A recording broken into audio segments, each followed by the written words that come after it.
How many men did it take to cut you down? Just one. Oh. He must have been some kind of monster. He was a woman.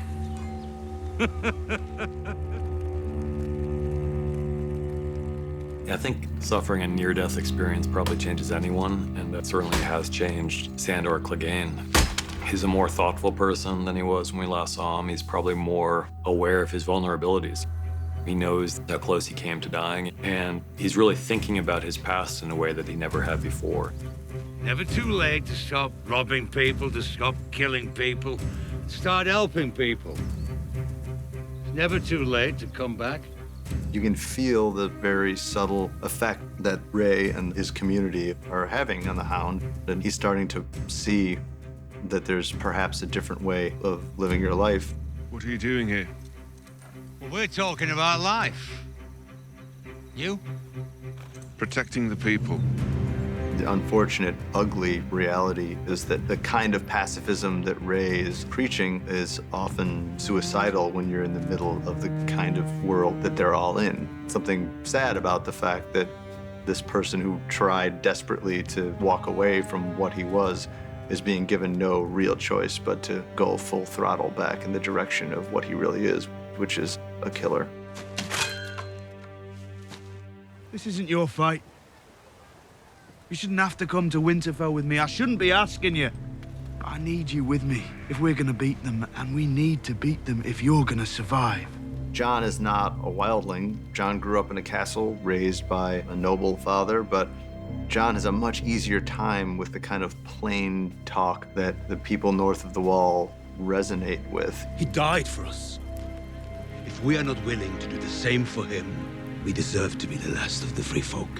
These wildlings that he's convincing are people whose lives he's saved. They're people who've seen the same things he's seen. They are reticent to follow anyone, especially a non-wildling, but they're all smart enough and practical enough to realize that the old rules that governed their existence for hundreds of years are no longer in effect. No. So he does a very good job convincing them, but he has a harder time with Lady Mormont. I served under your uncle at Castle Black. I was his steward. In fact, I think we've had enough small talk. Why are you here? We were excited about the prospect of the character, because she's mentioned in passing in the previous season. Do you know this wretched girl? Lyanna Mormont, The Lord Commander's niece. Lady of Bear Island, and a child of 10. The more we thought about it, Jon is gonna come up against so many old guys with beards in the north that, like, what if she was a tougher audience? It seemed like an inherently fun scene to watch. It also is terrifying because it's putting a lot of dramatic weight on the shoulders of somebody who needs to be very young.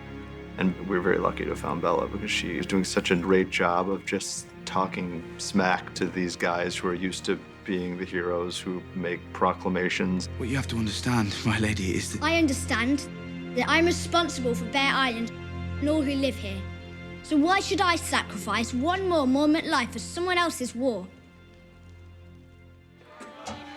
I'll never hurt you, little brother. Don't you know that? Yara does love Theon, and one could argue that she's the only one who's ever really loved him. Yara's always been there for him. She's the only person who tried to rescue him when he was Ramsay's prisoner. I know you've had some bad years, Some bad years. but I'm tired of watching you cower like a beat dog. Drink the goddamn ale. It's a very tough love, though. Yara's not a therapist in our kind of sense of the word. She's not there to, tell him to buck up and everything's going to be okay. If you're so broken that there's no coming back, take a knife and cut your wrists. End it. It's a pretty brutal kind of therapy, but that's who they are. I mean, they're essentially a Viking people. There's not a lot of room for sort of soft and gentle psychology.